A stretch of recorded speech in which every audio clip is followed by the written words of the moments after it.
Bismillahirrahmanirrahim. Assalamualaikum warahmatullahi wabarakatuh. Gimana? Sudah dibaca itu kiriman bahan bacaan tuh tentang sejarah Islam dunia dan perbandingan antara dunia barat dengan dunia Islam? Ya sudah, oke. Kalau sudah dibaca alhamdulillah. Tapi supaya itu kita ulang lagi, kita baca juga lah ya. Dalam bukunya Pembaharuan dalam Islam, Harun Nasution menuliskan tentang sejarah Islam yang dibagi dalam 3 periode, yaitu klasik, pertengahan, dan modern. Periode klasik 650 sampai 1250. Terdiri A. Fase pertama adalah fase ekspansi, integrasi, dan puncak kemajuan, yaitu tahun 650 sampai 1000 Masehi. Pada fase ekspansi, integrasi, dan puncak kemajuan adalah fase di mana Islam menyebar dengan pesat melalui Afrika Utara sampai ke Spanyol dan pada daerah barat, dan melalui Persia sampai ke India pada daerah timur. Seluruh negeri Islam dikuasai khalifah yang beribu kota di Madinah, kemudian pindah ke Damsyik, dan terakhir pindah ke Baghdad. Fase ini dikatakan puncak kemajuan karena fase ini lahir para pemuka agama dan ilmuwan-ilmuwan muslim serta Imam Malik, Imam Syafi'i, Abu Hanifah, Ibnu Hanbal, dan dalam bidang hukum ada Al-Razi, Al-Khawarizmi, Al-Farabi, dan Ibnu Sina dan sebagainya. Fase kedua adalah fase disintegrasi, terjadi tahun 1000 sampai 1250. Seperti nama dalam tersebut, disintegrasi yaitu fase di mana umat muslim mulai pecah karena masalah politik. Baghdad yang merupakan ibu kota khalifah muslim dapat direbut oleh Hulakugan pada tahun 1258 Masehi. Khilafah yang merupakan lambang persatuan politik muslim pun sudah tidak dipergunakan lagi. Yang kedua, periode pertengahan 1250 sampai 1800 Masehi. Fase yang pertama adalah fase kemunduran 1250 sampai 1500 Masehi. Fase ini juga merupakan lanjutan dari perpecahan muslimin. Sistem khalifah tidak diterapkan lagi. Perpecahan antara Sunni dan Syiah, Arab dan Persia saling menjauh. Pendapat ijtihad kini tertutup. Umat Islam yang berada di Spanyol dipaksa untuk masuk Kristen, kalau tidak akan diancam hukum mati. Kedua, fase 3 kerajaan besar 1500 sampai 1800 Masehi. Ini dibagi menjadi dua. Satu, Yaman kemajuan 3 kerajaan besar 1500 sampai 1700 Masehi. 3 kerajaan yang dimaksud adalah kerajaan Utsmani, Ottoman Empire yang berada di Turki, kerajaan Safawi yang ada di Persia, dan kerajaan Mughal yang ada di India. Pada zaman kemajuan, 3 kerajaan ini hanya berfokus pada kemajuan fisik, tidak seperti pada periode klasik. Tidak memperhatikan ilmu pengetahuan, sehingga pada era ini hanya terlihat sebuah masjid dan bangunan dengan arsitek yang begitu menawan di mata. Yang ketiga, zaman masih kedua dari zaman pertengahan, yaitu kemunduran, yaitu Kemunduran 3 kerajaan besar 1700 sampai 1800. Kerajaan Turki Utsmani harus takluk oleh Eropa. Kerajaan Safawi dihancurkan oleh serangan suku bangsa Afgan. Kerajaan Mughal diseperempit oleh raja-raja India. Yang ketiga, periode modern 1800 dan seterusnya. Dalam periode ini merupakan periode di mana jatuhnya Mesir ke orang Barat. Hal ini membuat Islam tak berdaya dengan peradaban baru yang sedang gencar di dunia Barat. Periode inilah yang membuat pembaruan Islam muncul sebagai bentuk kebangkitan Islam. Nah, ini 3 periodisasi sejarah di dalam dunia Islam atau Islam tingkat dunia. Nah, sekarang kita bandingkan dengan Barat. Dengan Barat tahun 600 sampai tahun 1200 di Barat itu mengalami namanya Dark Age, masa kegelapan. Barat dikuasai waktu itu oleh dukun-dukun dan filosof. Nah, bagaimana dengan dunia Islam? Nah, dunia Islam 1600 sampai 1200 sedang masa kemajuan. Dengan cara apa? Menerjemahkan semua buku Yunani dan Romawi. Mengenai hal ini, saya ingatkan begini. Apa sih yang disebut filsafat itu? Filsafat itu hanya membicarakan 3 hal pokok. 1, hakikat Tuhan. 2, hakikat alam. Dan 3, hakikat manusia. Nah, pada mulanya orang Islam membaca tulisan-tulisan orang Yunani dan Romawi tentang filsafat.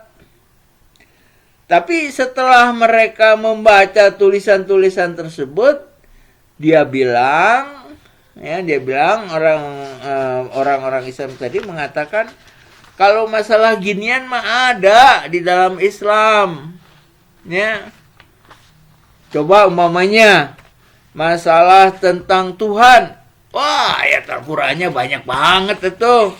Ayat kursi, Allahu la ilaha illa huwal hayyul qayyum la ta'khudhuhu sinatun wa la naum lahu ma fis samawati ma fil ard man zal ladzi yashfa'u indahu illa bi'idznihi ya'lamu ma baina aydihim wa ma khalfahum wa la yuhituna bi syai'in min ilmihi illa bima syaa' wasi'a kursiyyus samawati wal ard wa la ya'uduhu hifdzuhuma wa huwal aliyyul azim.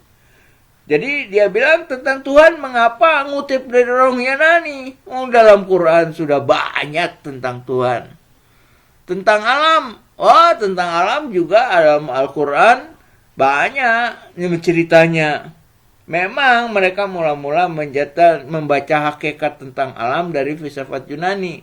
Tapi setelah itu mereka kembali membaca Quran. Nah, ternyata di dalam Al-Quran cerita tentang alam itu jauh lebih banyak, ya. Dan yang ketiga tentang manusia juga begitu. Tadinya mereka membaca tentang hakikat manusia menurut filsafat Yunani dan Romawi. Tapi setelah itu mereka katakan di dalam Quran tentang manusia banyak sekali. Ya, banyak. Laqad khalaqnal insana fi ahsani taqwim tsumma radadnahu asfala safilin, ya, dan seterusnya. Ayat-ayat tentang manusia jauh lebih banyak. Jadi memang diakui bahwa dunia Islam pada awal-awal belajar tentang metode filsafat, ya, tentang metode filsafat dari orang Yunani dan Romawi. Akan tetapi setelah itu mereka kembali pada Quran bahwa ternyata cerita tentang hakikat Allah, hakikat Tuhan, hakikat alam, dan hakikat manusia di Al-Quran jauh lebih banyak dan isinya itu lebih meyakinkan. Ya, jadi waktu itu memang menerjemahkan dan Barat kemudian dalam waktu itu dalam masa kegelapan. Tapi tahun 1200 sedang dunia Islam tadinya awal sedang maju-majunya, orang Barat pada sekolah ke dunia Islam, ya. Di antaranya perguruan Islam, ya, yang waktu itu yang terkenal di Spanyol, ya, perguruan tinggi Islam. Yang kedua di Sisilia, ya, di samping yang di Baghdad. Nah, mereka belajar ke sana. Nah, dan semua buku-buku bahasa Arab diterjemahkan oleh mereka ke dalam bahasa Inggris. Ya. Kemudian mereka belajar di sana. Tapi karena mereka malu bahwa mereka pernah belajar ke dunia Islam, ya, lalu nama-nama itu, filosof-filosof itu diganti dengan nama Barat. Nah, Ibnu Sina diganti Avicenna, ya. Ibnu Rus diganti namanya menjadi Averroes, ya. Bahwa mereka berguru tahun 1200 itu berguru ke dunia Islam, ya.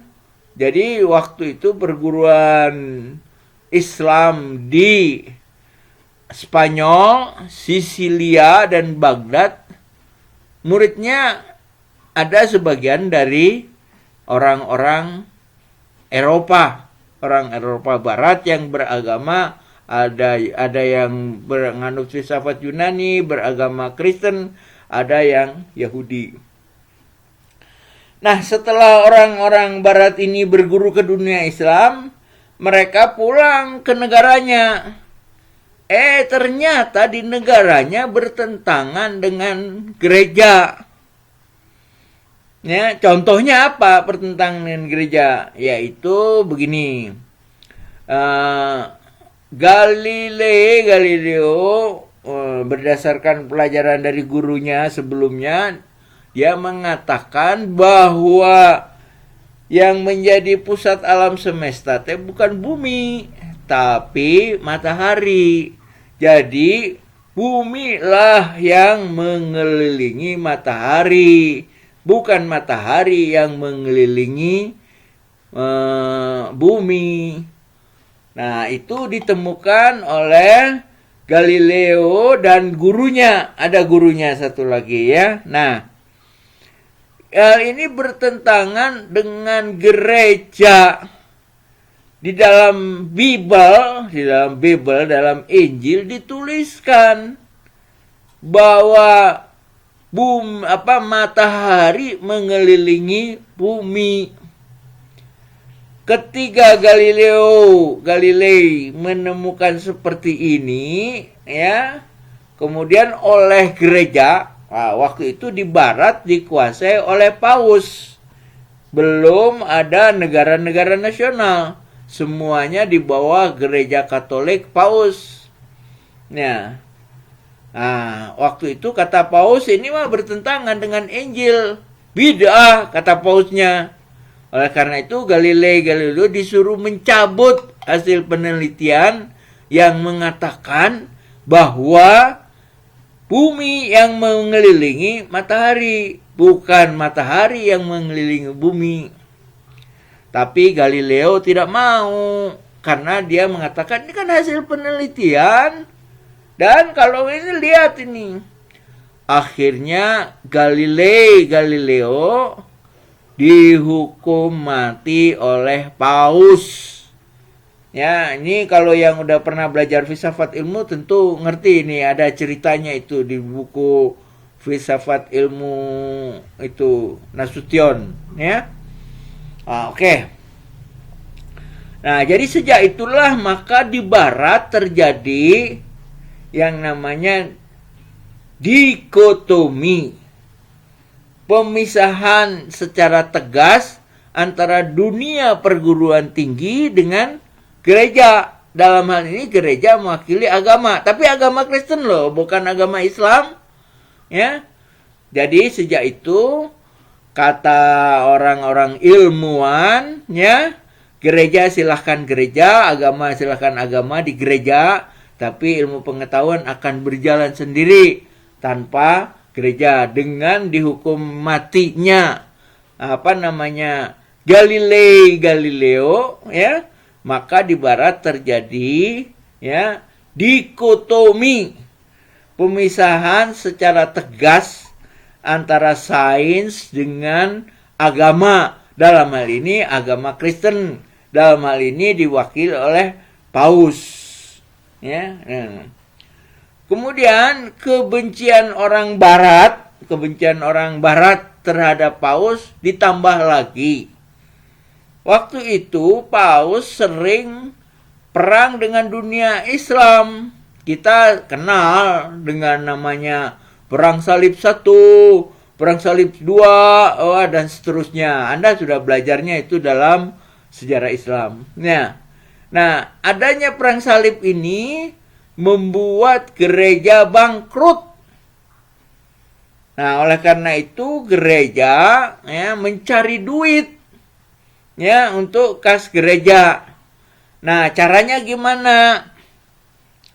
Caranya ialah kalau menurut agama Katolik, ya, kalau ada orang berdosa, dia harus pergi ke di gereja. Nanti di gereja itu ada namanya bilik pengakuan dosa. Ya, yang berdosa di bawah, terus pasturnya di atas. Nah, terus pasturnya karena merasa dianggap mewakili Tuhan, dia bilang, apa dosa kamu? Oh, dosa saya ini. Ya, saya ampuni. Nah, pada saat itu karena gereja kekurangan duit, ya, maka banyak perampok harta, ya, perampok harta terus datang ke bilik gereja, ya. Nah, kalau filmnya Anda baca lah, dengar itu filmnya, baca, lihat Robin Hood, ya. Nah, Robin Hood itu sudah merampok orang kaya, terus datang ke bilik gereja, saya berdosa. Nah, terus dari sana suara pasturnya bilang, dosa kamu apa? Gitu, ya. Saya udah merampok orang kaya, karena orang miskin banyak yang nggak kebagian harta. Nah, kata gereja, oke, saya ampuni, tapi setengah untuk gereja ya, setengah kamu bagikan ke orang miskin. Nah, Robin Hood setuju. Nah, itulah terkenal, maka dibikinkan surat pengampunan, surat pemutihan bahwa hartanya jadi halal oleh Paus. Nah, ini ditentang oleh ilmuwan-ilmuwan itu, ya, surat pengampunan ini. Jadi kekesalan, ya, kesalahan ilmuwan barat, ya, ilmuwan barat, ya, kepada Paus sebagai penguasa tertinggi dari agama pada saat itu. Satu, karena hasil penemuannya dianggap bid'ah karena bertentangan dengan yang tertulis dengan Injil atau Taurat. Seperti kita ketahui, Injil dan Taurat ini ternyata kan tidak asli. Kebanyakan malah isinya adalah dongeng-dongeng dari Yunani dimasukkan ke dalam Injil dan Taurat. Memang ada beberapa sih bagian yang betul-betul wahyu Allah kepada Nabi Musa dan wahyu Allah kepada Nabi Isa. Tapi sebagian besarnya, itu adalah mitos-mitos Yunani dimasukkan ke dalam sana. Antara lain mitos Yunani itu mengatakan bahwa mataharilah yang berputar mengelilingi bumi. Ya, sedangkan Galileo ya mengadakan penelitian bahwa bumilah yang mengelilingi matahari. Ya. Ini maka terjadi pertama dikotomi, ya.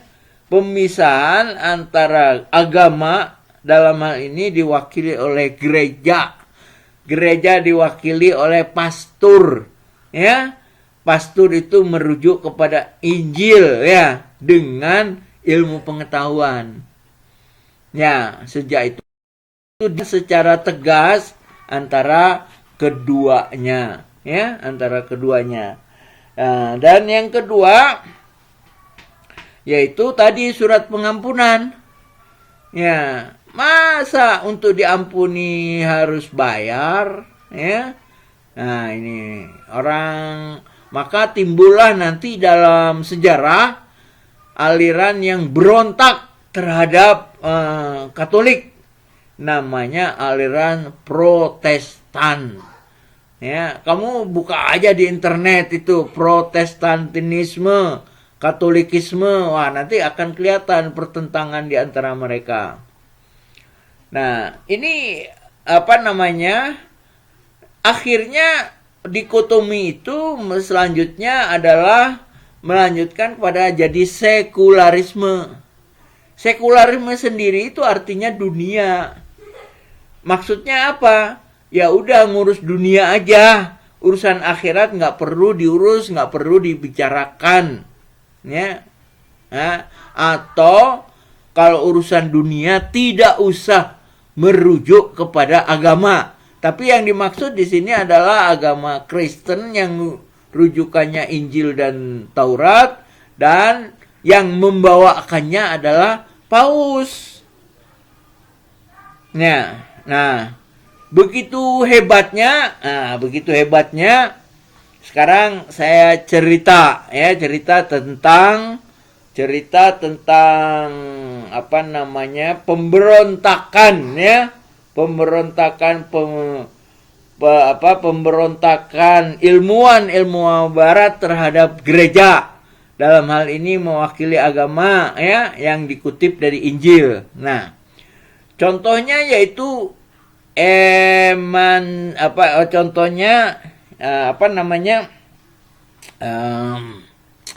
namanya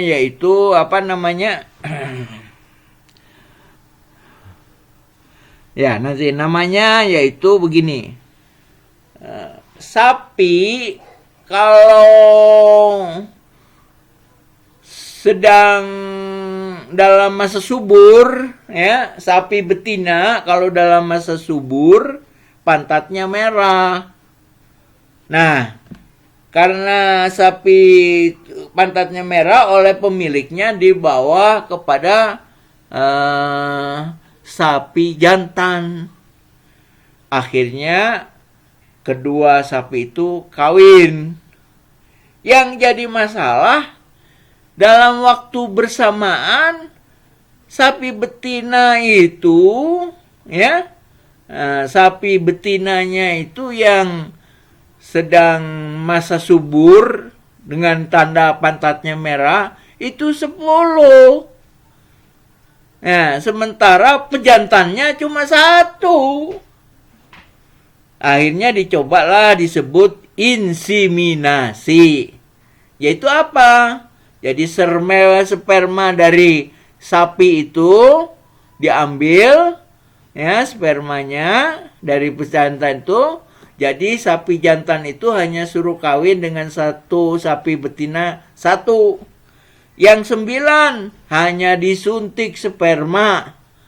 Ya, hanya disuntik sperma. Yang ini namanya inseminasi. Apa yang terjadi? Ternyata 10 sapi itu semuanya Hamil, bukan hamil sapi. Yang hamil itu kan manusia. Ya, bunting. Ya. Ternyata 10 sapi itu bunting dan melahirkan anak. Nah, ini percobaan pada sapi. Ternyata diteliti struktur organ manusia itu sama dengan organ sapi. Bagaimana kalau dicobakan kepada manusia? Wah, lalu dicobalah kepada manusia, ya. Yaitu dengan berbagai macam bayi, judul umumnya rekayasa genetika, judul umumnya, ya. Antara lain bayi tabung. Ya, contohnya wanita dengan pria sudah lama kawin, sudah menikah, tidak punya anak. Lalu dicoba disedot spermanya, disedot itu ovumnya, kemudian dikocok. Setelah terjadi penyatuan dimasukkan lagi kepada kepada rahim wanitanya. Jadi jadi orok dan lahir. Yang jadi masalah ialah sekarang pertanyaannya, ya. Kalau itu bisa dicobakan pada manusia, bebas nggak? Manusia siapa saja. Bagi orang sekuler, bebas, sudah, jangan ngomong-ngomongin agama. Maka di barat terjadilah apa yang disebut ketika itu sperma dan ovum itu sudah disatukan di dalam katakanlah botol, kemudian disuntikkan kepada pembantunya yang negro. Nah, pembantunya yang negro itu yang hamil. Padahal yang bibit spermanya dari tuannya yang kulit putih dan bibit ovumnya dari nyonyanya yang kulit putih. Nah, dengan perjanjian sewa rahim, ya, wanita pembantu yang kulit hitam itu disewa rahimnya, terus dijamin makannya dan seterusnya. Bisa ternyata, ya. Dan lahir anaknya, ya. Nah, lahir anaknya. Kemudian ketika anaknya lahir, wah, jadi rebutan. Kata tuannya yang kulit putih, kan itu sperma dan itunya dari saya, ya. Sperma dan telurnya dari saya, ya. Kata pembantunya yang kulit hitam, aduh, kan saya yang hamil 9 bulan, ya. Akhirnya dibawa ke pengadilan, ya. Hakimnya sendiri bingung, ini anak siapa. Nah, jadi saudara, di barat adanya dikotomi, pemisahan agama dengan ilmu dan sekularisme, dan hanya ngurus dunia aja, membuat kekacauan keturunan. Seperti tadi, itu anaknya siapa? Belum lagi sekarang di barat, saudara, ya. Belum lagi sekarang di barat itu sudah banyak bank sperma. Maka banyak wanita-wanita di barat itu, saudara, pengen punya anak tapi tidak pengen punya suami. Mengapa? Suaminya tidak kerja. Yang kedua, suaminya suka KDRT. Jadi banyak juga wanita-wanita di barat ingin punya anak tapi tidak ingin punya suami. Caranya gimana? Ya dia datang ke bank sperma. Karena sperma ini bisa disimpan di bank sperma. Akhirnya wanita itu beli sperma dari bank sperma. Ya, terus dia lihat-lihat itu. Sperma siapa yang bagus? Oh, ini sperma Profesor Hamdani, tanya. Dia ambil itu. Ya, akhirnya dia punya anak. Ya. Dan ketika dia jalan-jalan bawa anaknya, lalu ketemu temannya. Terus temannya tanya, "Loh, kamu kok sudah punya anak? Kapan kawinnya? Kok nggak ngasih tahu?" Nah, wanita barat itu dengan bangganya mengatakan apa? Fatherless. Tanpa bapak. Fatherless, tanpa bapak. Mengatakan itu dengan bangga. Ya. Tapi orang barat ngerti apa yang dimaksud fatherless, artinya bapaknya atau spermanya ngambil dari bank sperma. Lalu ditusukkan kepada wanitanya ketika masa subur. Akhirnya hamil dan melahirkan. Beda kan kalau di Indonesia. Di Indonesia mamanya ada orang bilang, "Kemana bapaknya?" "Kabur." Apa artinya? Yang memang si bapaknya itu yang menghamili tapi nggak bertanggung jawab. Sehingga wanitanya jadi malu. Kalau di barat nggak punya bapak, punya anak, mereka dengan bangga fatherless. Akibat apa? Dikotomi. Pemisahan secara tegas antara agama, dalam hal ini agama Kristen yang dibawakan oleh Paus yang berkitabkan Injil dan Taurat dengan ilmu pengetahuan. Gara-gara Galileo dibunuh, maka terjadilah dikotomi antara ilmu dengan agama. Ini di dunia barat, di dunia Islam nggak pernah itu terjadi. Ya, di dunia Islam nggak pernah terjadi. Ya, tidak hanya itu saja, saudara. Yaitu yang kedua dikotomi itu contohnya yaitu ini. Bom atom di Hiroshima. Ya, yang menjatuhkan Amerika. Ya, yang bikinnya Einstein. Setelah bom atom dijatuhkan di Hiroshima, ya. Tadinya sih memang Presiden Amerika minta izin kepada Einstein.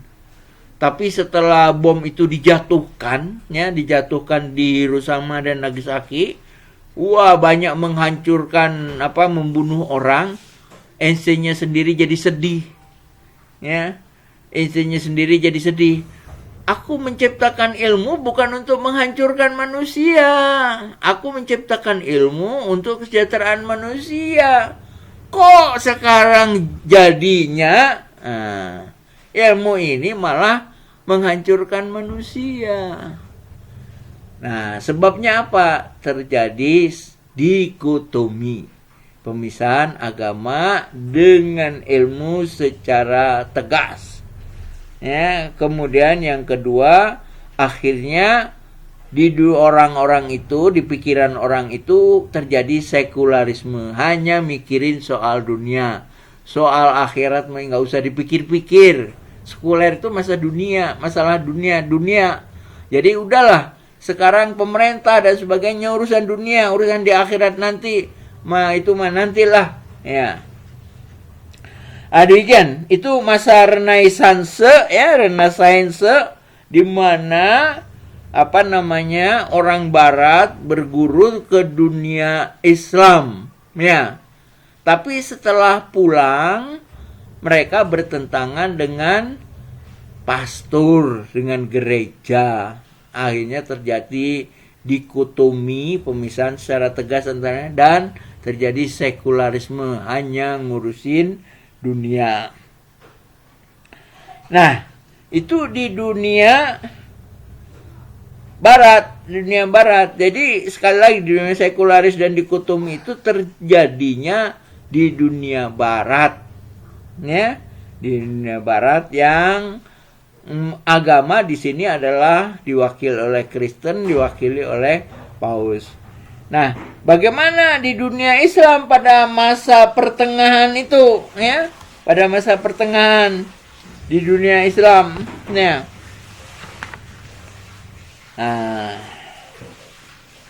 di dunia Islam pada waktu itu tahun 1200 sampai 1800 sedang mengalami kemunduran. Mengapa? Itu sedang puncak-puncaknya pertentangan antara sunnah dengan syiah. Ya, sunnah di sini diwakili kerajaannya, kekhalifahannya oleh Turki Utsmani, ya, dan syiah diwakili oleh kerajaan Safawi. Kalau Mughal di India jauh lah, mereka tidak pernah berkelahi karena ya di sana jauh. Tapi Safawi dengan Turki ini sering bertempur sehingga melemahkan dunia Islam. Nah, yang kedua, dunia Islam itu menjadi lemah karena apa? Mereka yang di dunia Islam yang di timur, ya, di timur itu di Baghdad dan seterusnya ini termasuk ke Indonesia. Mereka itu salah membaca Ihya Ulumuddin. Ya, akhirnya mereka itu beramai-ramai ya pada tasawuf dan tarekat. Meninggalkan filsafat dan ilmu. Gini, ini cerita tentang Al-Ghazali muda. Al-Ghazali muda, awalnya dia itu sangat saintis, sangat ilmuwan. Apa ciri saintis? Pertama, selalu berpikir pakai akal. Dan yang kedua, ya, selain berpikir pakai akal, yang kedua, selalu harus bisa ditangkap oleh panca indera. Tapi lama-lama Al-Ghazali jadi ragu. Apakah panca indera ini bisa dipercaya? Buktinya, itu bintang kan sesungguhnya besar, tapi kelihatan oleh mata kecil. Jangan yang jauh-jauh lah, jangan yang jauh-jauh. Anda coba ada air segelas, kemudian masukkan pensil. Coba, kelihatan kan pensilnya bengkok? Padahal kan pensilnya lurus. Ya, kalau ahli sains mengatakan itu karena perbedaan berat jenis air dengan berat jenis udara. Nah, kata Al-Ghazali, ternyata panca indera ini tidak bisa dipercaya. Oleh karena itu akhirnya Al-Ghazali berpindah pada filsafat. Nah, berfilsafat yang penting masuk akal. Ya, yang penting masuk akal. Bisa diskusi, bisa logis, ya. Soal bukti nggak perlu bukti harus bisa ditangkap oleh panca indera, itu mah sains, ya, seperti roh ya, seperti roh, ya, tidak perlu dibuktikan ada tidak adanya, tinggal Anda percaya atau tidak percaya, itu saja. Nah, akhirnya Al-Ghazali pindah kepada filsafat. Filsafat itu yaitu memahami alam semesta dan Al-Quran dengan akal. Nah, metode utamanya filsafat itu apa? Metode utamanya filsafat itu sederhana, yaitu deduktif, induktif. Contohnya sampo dibuat getuk dibuat dari sampo, ya. Terus combro dari sampo, ya, misro dari sampo, ya, keripik dari sampo. Nah, keripik, getuk dan sebagainya namanya bentuk, ya. Kemudian sampo namanya substansi. Nah, ini kan material, ya, ini material. Nah, sekarang tidak secara material.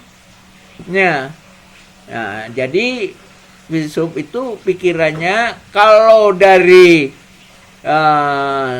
sampai terus dijabarkan menjadi getuk, menjadi itu namanya deduktif.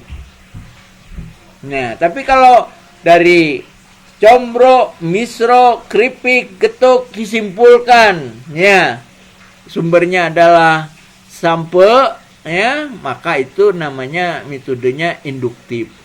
Nah, dalam filsafat kerjanya cuma itu aja. Induktif, deduktif, induktif, deduktif. Nah, induktif akhirnya mencari kesimpulannya dari sekian banyak contoh itu. Baik, itu filsafat, ya. Induktif, deduktif, ya. Kalau apa bedanya dengan sains, ya? Tapi saudara harus tahu, ya. Di sini juga sudah saya tuliskan ada filsafat. Nah, tadi cerita Al-Ghazali tadi belum selesai, ya. Suatu saat Al-Ghazali itu mimpi terjadi sesuatu, ya. Nah, ketika bangun ternyata tidak ada apa-apa. Lalu Al-Ghazali bilang, hari ini aku tidak percaya pada akalku, pada otakku. Ternyata ketika aku mimpi tidak ada apa-apa. Ya, akhirnya Al-Ghazali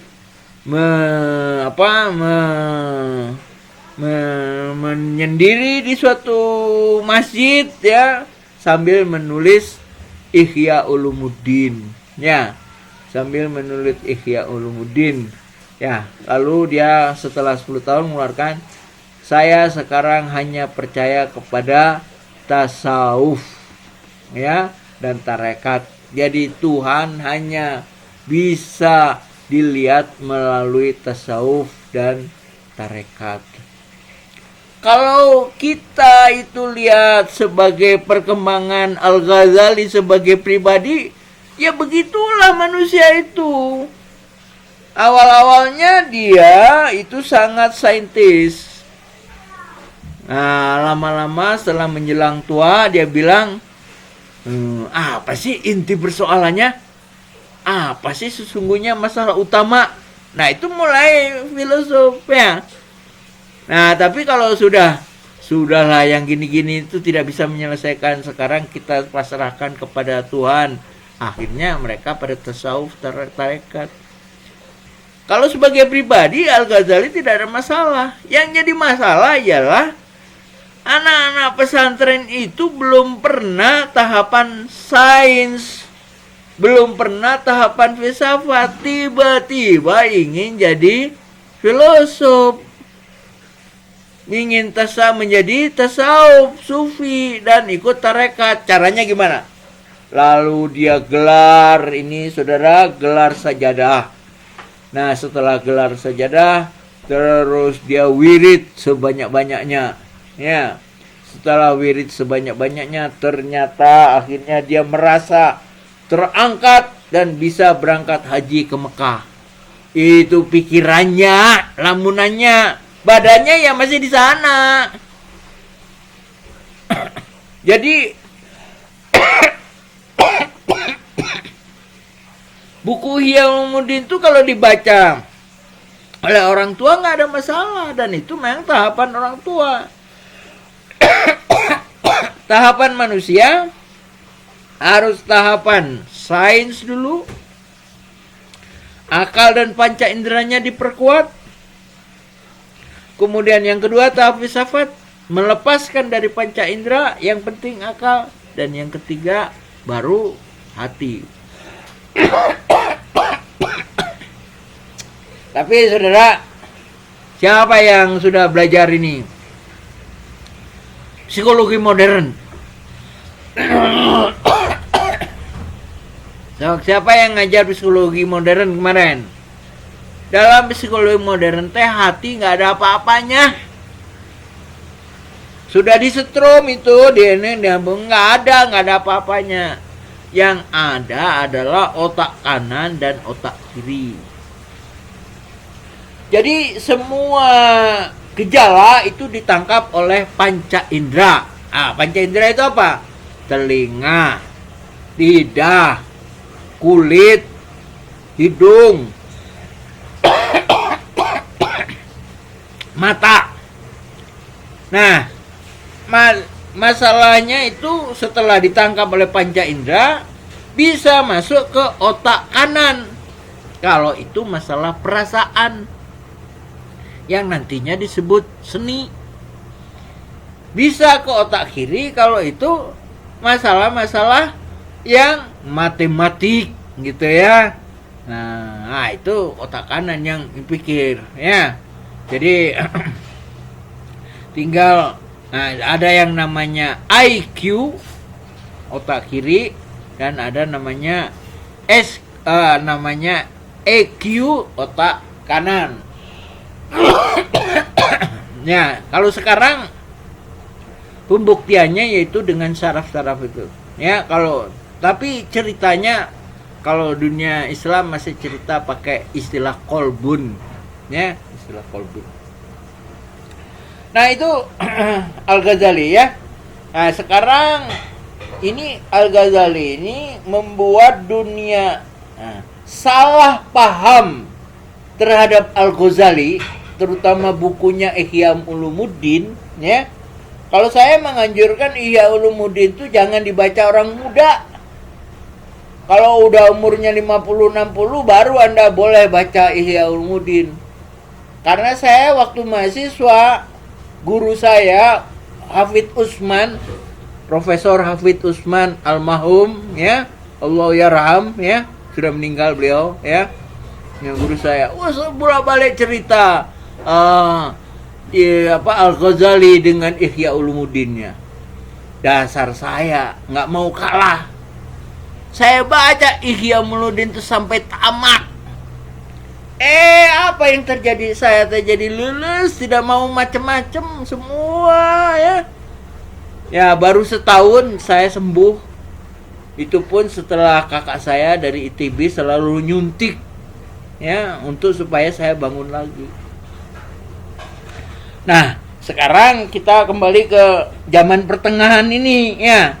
Dunia Islam sementara dunia Barat sedang mengalami masa renaissance, yaitu pencerahan.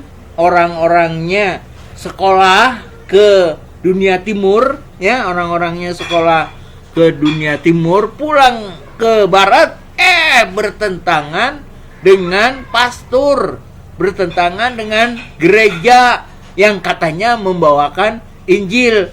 Injil katanya ternyata isinya itu kebanyakan adalah mengakomodasi filsafat Yunani, ajaran-ajaran orang Yunani. Nah, akhirnya di Barat terjadi yang disebut dikotomi ilmu, dan akhirnya orangnya umumnya jadi sekuler, hanya mengakui keduniaan. Soal agama ya sudahlah, bisa ada, boleh tidak katanya ya. Nah, sekarang bagaimana di dunia Islam? Di dunia Islam pada masa pertengahan ini, yaitu tahun 1200 sampai, terjadi pertentangan yang memuncak antara Sunni dan Syiah. Kan kita pernah baca itu di Mesir sampai dikuasai oleh Bani Fatimiyah ya. Bani Fatimiyah di Baghdad juga Brigatu dikuasai oleh orang-orang Syiah ya. Akhirnya dunia Islam itu jadi lemah karena antara orang Islam sendiri dengan orang Islam sendiri berkelahi. Yang kedua tadi, terlalu gandrung pada tasawuf karena salah memahami Ihya Ulumuddin. Kalau Al-Ghazali sampai pada titik itu karena sudah mengalami. Tapi orang-orang muda belum pernah belajar sains, belum pernah belajar filsafat, tiba-tiba belajar tasawuf tarekat ya.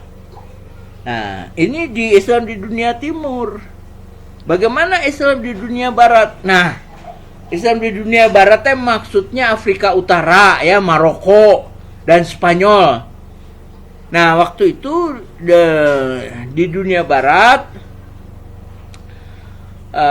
Islam itu mundur ya di Spanyol karena diperangi oleh orang Kristen ya. Ini diperangi oleh orang Kristen bangkit lagi. Yang kedua adalah di sana itu ada yang namanya Ibnu Hazm, ya, yaitu yang memahami agama secara tekstual saja, secara harfiah saja. Nah, ini mengkafir-kafirkan para filosof termasuk Ibnu Rus, ya. Nah, sebagai khalifah akhirnya orang lebih percaya kepada aliran tekstual karena jelas kan ini teksnya apa, ayatnya ini ya. Kalau filosof kan harus mikir dulu, harus hafal Quran dulu, ya, hafal Quran dulu, ya. Coba itu buku birunya yang paling akhir sudah dibaca? Sudah dibaca nggak bukunya yang paling akhir, ya? Bukunya yang paling akhir yaitu di sini itu halaman 83, itu halaman 83 tuh. Ya. Yaitu menceritakan apa? Menjelaskan bahwa sebenarnya, ya oke, Anda buka kalau kuliah buku birunya di bawah ya. Sebenarnya tidak ada pertentangan antara akal dengan wahyu. Tidak ada.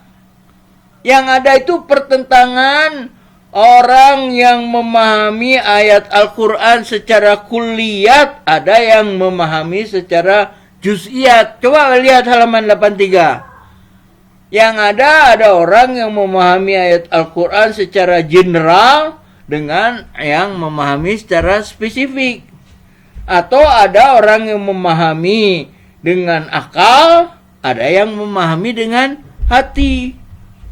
Atau ada yang memahami dengan filsafat, melawan berbeda dengan ahli fikih. Gak ada pertentangan akal dengan wahyu, tidak ada. Ya, yang ada itu pertentangan mereka dalam cara memahami wahyu. Baca ya, halaman 83-nya baca itu. Halaman 83, kemudian 84 ya. Nanti siapa yang benar. Oke. Nah, kemudian ini kita lanjutkan tentang kemunduran dunia Islam itu. Yang keempat adalah karena mengatakan pintu ijtihad tertutup. Mengapa pintu ijtihad tertutup? Ya, tidak ada orang yang sehebat Al-Ghazali, sehebat Imam Syafi'i. Jadi, sudahlah, pintu ijtihad ya, ijtihad yang sudah ada aja diikuti. Padahal di dunia Islam masalah-masalah baru selalu berkembang terus. Nah, oke. Sekarang kita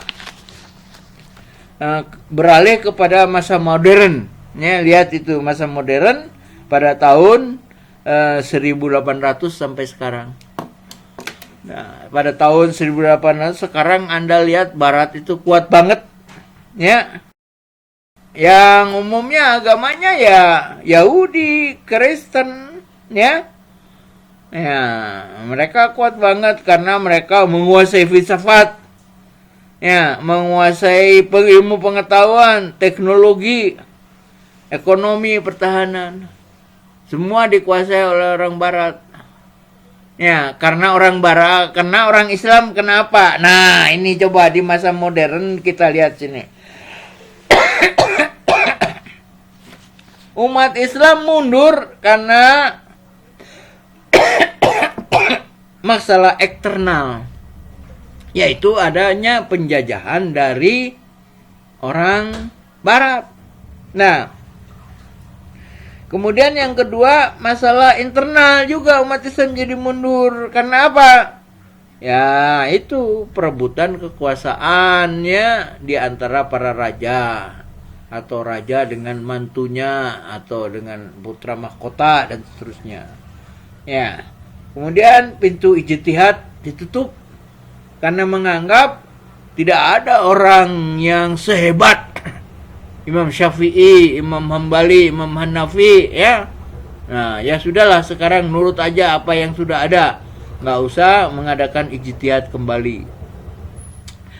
Untuk ini, saudara harap mempelajari buku pada halaman 79, buku biru, ya. Halaman 79, ya. Ini, ya. Ini ringkasan disertasi Yusril Iza, ya, yang membandingkan perbedaan antara modernisme dengan fundamentalisme di dalam memahami Islam. Kemudian yang keempat yaitu alergi terhadap filsafat. Ya, Ibnu Rus di sana alergi di barat, di Islam di bagian barat yaitu Maroko dan Spanyol. Mereka alergi karena bertentangan dengan Ibnu Hazm yang sangat tekstualis, sangat harfiah. Sedang orang filsafat kerjanya kami ingin deduktif, induktif. Nah, deduktif, induktif. Nah, sekarang Al-Quran yang sekian panjang itu kalau disimpulkan ada apa? Ada berapa? Ya, itu di situ. Coba baca itu di sana. Al-Quran kalau disimpulkan maka ada 5. Ya, halaman 84. Hifdzuddin, hifdzun nafas, hifdzun nasl, hifdzul akal, dan hifdzul mal. Ya, ini intisari Al-Quran. Kerja orang filsafat mencari intisari. Nah, kerja orang filsafat itu yang banyak itu intisarinya apa? Itu kerja orang filsafat. Nah, nanti filsafat pendidikan Islam juga itu. Intisarinya tentang manusia itu apa? Maka pendidikan harus begini. Ya. Kemudian terjadi dikotomi yang tadinya sebenarnya ini yang selanjutnya yaitu yang kelima, sektarianisme yang mendapatkan dunia Islam mundur itu sektarianisme. Karena apa? Semua orang merasa dia yang menerima agama Islam itu melalui proses wahyu, sehingga merasa dia yang paling benar, orang lain salah kalau beda. Padahal yang menerima wahyu itu hanya Nabi Muhammad, kan? Kalau Nabi Muhammad bilang ini salah, ini betul, itu ya Nabi Muhammad kan dituntun wahyu. Kalau kita kan tidak, kita kan melalui jalur pemahaman. Ya, jadi jangan memutlak-mutlakkan lah pendapatnya. Nah, ini sektarianisme, sementara dia sadar bahwa dia menerima agama itu kan tidak melalui proses wahyu, proses pemahaman, terus menganggap dirinya paling benar. Orang lain dianggapnya salah dan masuk neraka. Saya ingat kemarin saudara dalam pemilu, ya. Dalam pemilu kan Jokowi membangun masjid, ya. Nah, siapa? Jokowi dengan wakilnya itu membangun Ahok membangun masjid. Terus orang Islam bilang semuanya, wah ini masjid teror, harus dihancurkan. Tapi sekarang gimana? Masjidnya dipakai tuh. Ya, umat Islam justru alhamdulillah tambah fasilitas. Kalau Nabi Muhammad bilang ada masjid baru, terus ini masjid teror dihancurkan, Nabi Muhammad melalui proses wahyu. Kalau kita enggak lah, melalui proses pemahaman. Jadi jangan memutlakkan pendapat sendiri. Orang lain salah, kita benar. Nah, ini yang disebut sektarianisme teta. Menganggap dirinya benar seolah-olah dia menerima wahyu dan orang lain salah. Nah, ini yang menyebabkan dunia Islam mundur. Akhirnya orang Islam berkelahi dengan orang Islam lagi. Karena merasa harus melawan kepada orang lain yang berbeda pendapat dan dianggap salah. Ya.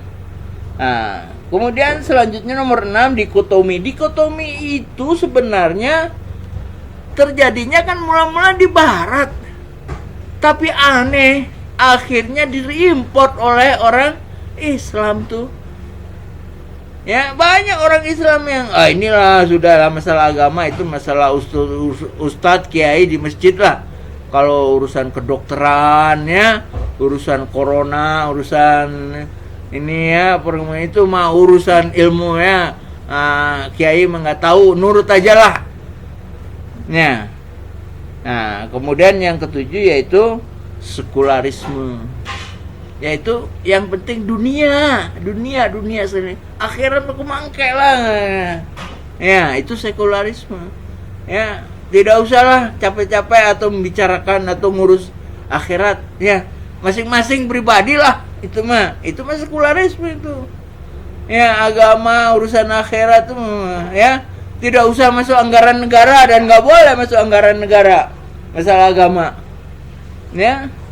Di di barat gereja itu sampai nggak ada pengikutnya, terus akhirnya dijual negara ya nggak boleh ikut-ikut memberi subsidi kepada gereja ya. Tapi kalau di Indonesia ya nggak bisa, agama harus mendapat support ya. Nah inilah, jadi di masa modern dunia Islam masih mengalami kemundurannya, dikalahkan oleh Barat secara faktual yaitu dijajah. Sekarang sih udah merdeka secara fisikal, tapi apakah pemikirannya sudah merdeka? Belum ya, belum. Kita masih sangat tergantung kepada pemikiran Barat, belum bisa mandiri. Supaya bisa mandiri ya kita harus mengadakan penelitian baik terhadap Al-Quran maupun terhadap alam semesta. Oke.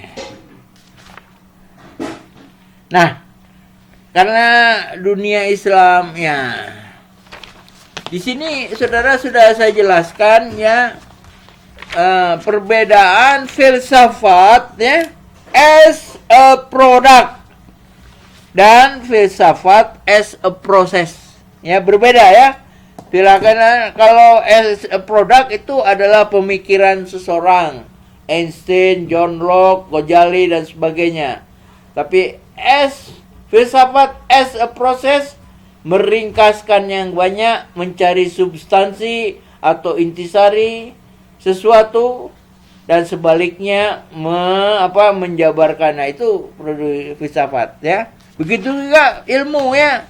Sains ada dua macam, ada sains as a method, yaitu apa? Logiko, hipotiko, verifikasi. Ya. Sains as product ya seperti hukum Archimedes, hukum perkembangan dalam psikologi dan seterusnya. Ya.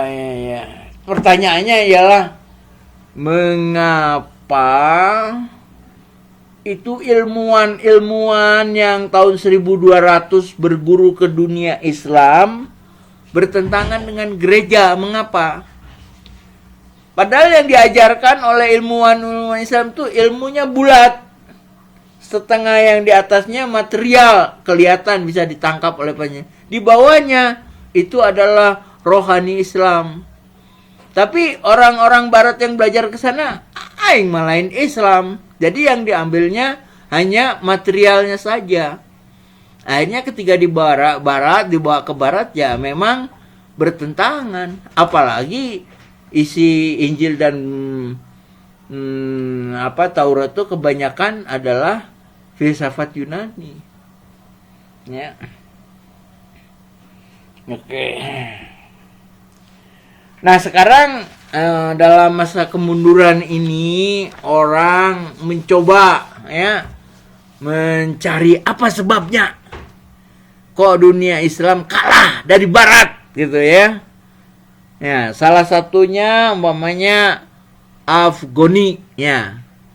Jamaluddin Al-Afghani ya, dia bilang karena orang Islam meninggalkan filsafat, maka orang Islam menjadi mundur.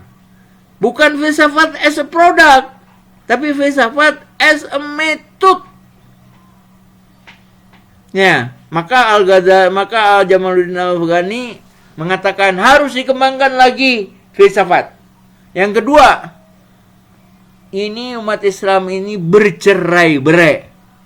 Maka dia mengadakan yang disebut ukhuwah Islamiyah. Ya. Bahasa gagahnya pan-islamisme kata orang barat mah, ya. Bahasa Indonesianya, bahasa Arabnya ukhuwah Islamiyah. Jadi seharusnya pemimpin-pemimpin dunia itu tiap tahun datang ke Mekah, lalu mereka berunding bagaimana nasib umat Islam. Ya, tapi tidak terjadi seperti itu, ya. Nah, yang ketiga kata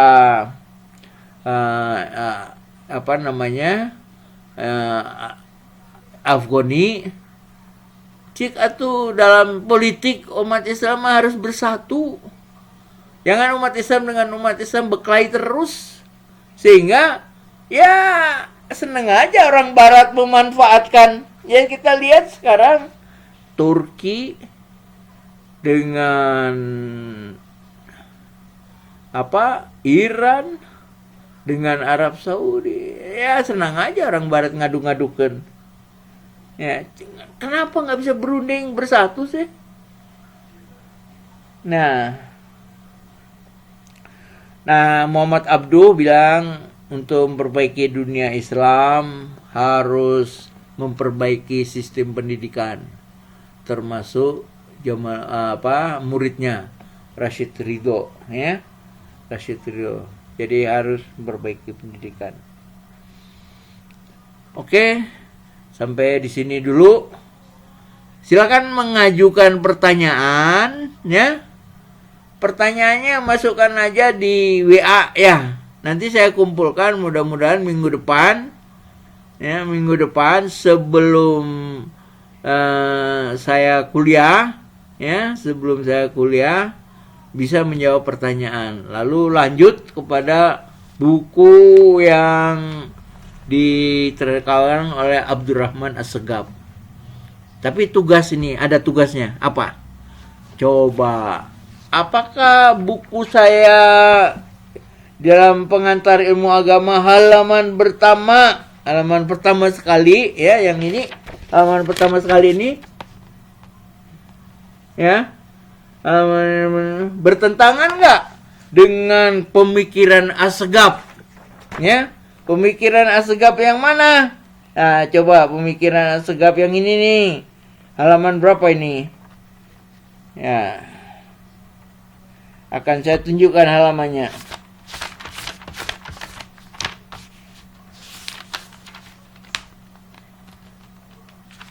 Nah, ini halaman 29. Ini nih.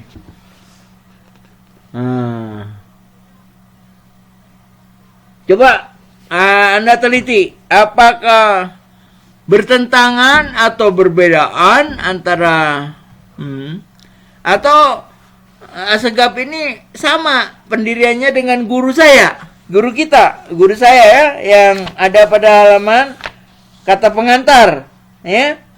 Guru saya kan pendiriannya seperti ini dalam kata pengantar. Apakah As-Segaf ini hampir sama pendiriannya dengan guru saya itu? Ya. Ini saya minta laporannya itu minggu depan, ya. Oke, laporannya dikirim pakai WA aja. Jadi WA satu isinya pertanyaan-pertanyaan apa yang tadi saya kuliahkan yang tidak ngerti, dan yang kedua isinya adalah hasil penelitian saudara tentang halaman 1 buku saya dengan halaman As-Segaf tadi halaman halaman berapa tadi ya?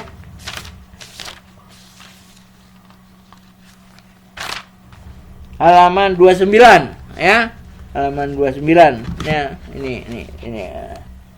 Ya. Oke. Terima kasih. Mudah-mudahan minggu depan kita bisa ketemu lagi, ya. Mohon maaf atas segala kekurangannya. Ya baru pertama kali lah kuliah pakai pakai video call seperti ini. Ya mudah-mudahan bisa keterima. Assalamualaikum warahmatullahi wabarakatuh. Terus matiin aja.